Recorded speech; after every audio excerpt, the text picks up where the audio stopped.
தானம் கொடுக்கும் போது ஸ்ரத்தை என்று ஒரு அம்சம் சொல்றோமோ இல்லையோ, அதை 3 விதமா கண்ணன் பிரிக்கிறார். பகவத்கீதையினுடைய கடைசி 17, 18வது அத்தியாயங்களில் தானத்தை இது சாத்விகமான தானம், இது ராஜசமான தானம், இது தாமசமான தானம்னு பிரிக்கிறார்.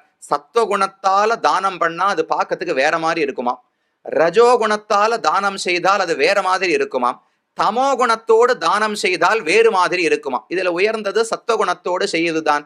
தாத்தவ்யமிதி எத்தானம் தீயதே அனுபகாரிணே தேசே காலேச்ச பாத்திரேச்ச தத்தானம் சாத்விகம் ஸ்மிருதம் என்று முதல்ல சாத்விகத்தை பத்தி சொல்றார். தாத்தவ்யம், இதை கொடுப்பது என் கடமைன்னு நினைக்க வேண்டும், கடனேன்னு நினைக்க கூடாது. இதை கொடுப்பதுதான் எனக்கு பாக்கியம், கொடுக்கறதுக்கு தான் பெருமான் என்னை வைத்திருக்கிறார் என்று ஆனந்தமாக ஒரு பொருளை மற்றவர்களுக்கு கொடுக்க வேண்டும். தாத்தவ்யம் அப்படின்னா யாரோ கழுத்தை பிடித்து தள்ளுகிறார்கள்னு அர்த்தம் கிடையாது. நாமே நம்மை உற்சாகப்படுத்திக் கொள்கிறோம், கண்டிப்பா அதை கொடுக்கணும், கொடுப்பது தானே என் கடமை நினைத்து கொள்ள வேண்டும். தீயத்தே அனுபகாரினே, யாருக்கு கொடுக்கணும்? யாரோ ஒருத்தருக்கு தானம் கொடுக்கிறேன்னால், இவர் போன வாரம் எனக்கு ஒரு கஷ்டம் ஏற்படும் போது ஒரு 10,000 ரூபாய் கொடுத்தார், நான் இன்னைக்கு அதுக்காக அவருக்கு 15,000 ரூபாய் கொடுக்கிறேன்னால் அதுக்கு தானம்னு பேர் கிடையாது. அவர் எனக்கு உதவி பண்ணார், நான் அதுக்கு பதிலுக்கு திரும்ப பணத்தை கட்டினேன்னா எப்படி தானம் ஆகும்? அப்ப அனுபகாரினே, எனக்கு அவர் முன்னும் எந்த உதவியும் செய்திருக்க கூடாது, பின்னும் அவரிடத்துல உதவியை எதிர்பார்த்து நான் தானம் கொடுக்க கூடாது. எந்த எதிர்பார்ப்பும் இல்லாமல் ஒரு பொருளை கொடுத்தால் அதுதான் சிறந்த தானம் என்று சொல்லப்படுகிறது.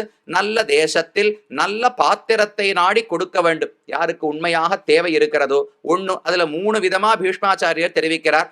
ஒண்ணு, வெகு தூரத்திலிருந்து யாரோ ஒருத்தர் பணங்காசுக்காக இங்கு வந்திருக்கிறார்னு வச்சுங்க, அவருக்கு என்னமோ அவர் வாழக்கூடிய இடத்தில் பணம் சம்பாதிக்க முடியவில்லை, வெகு தூரத்திலிருந்து இங்கு வந்து தங்கி உடைத்து கொண்டிருக்கிறார் என்றால் அவருக்கு தானம் கொடுத்தால் சிறந்ததுன்னு சாஸ்திரம் சொல்லுகிறது.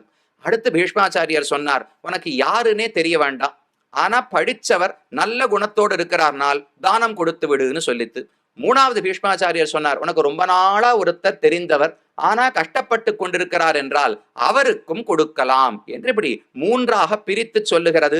அபூர்வம் பாவையேத் பாத்திரம் எஸ்யாபிச்சாத் சிரோஷிதம். உனக்கு யாருன்னே தெரியாது, புதுசா ஒருத்தரை பார்க்கிற, ஆனா பார்த்தா நல்லவராக இருக்கிறார், பண்பாளராக இருக்கிறார்னா கொடுத்துரு. ரொம்ப நாளா உனக்கு ஒருத்தரை தெரியும், கஷ்டப்படுறாருனா கொடுத்துரு.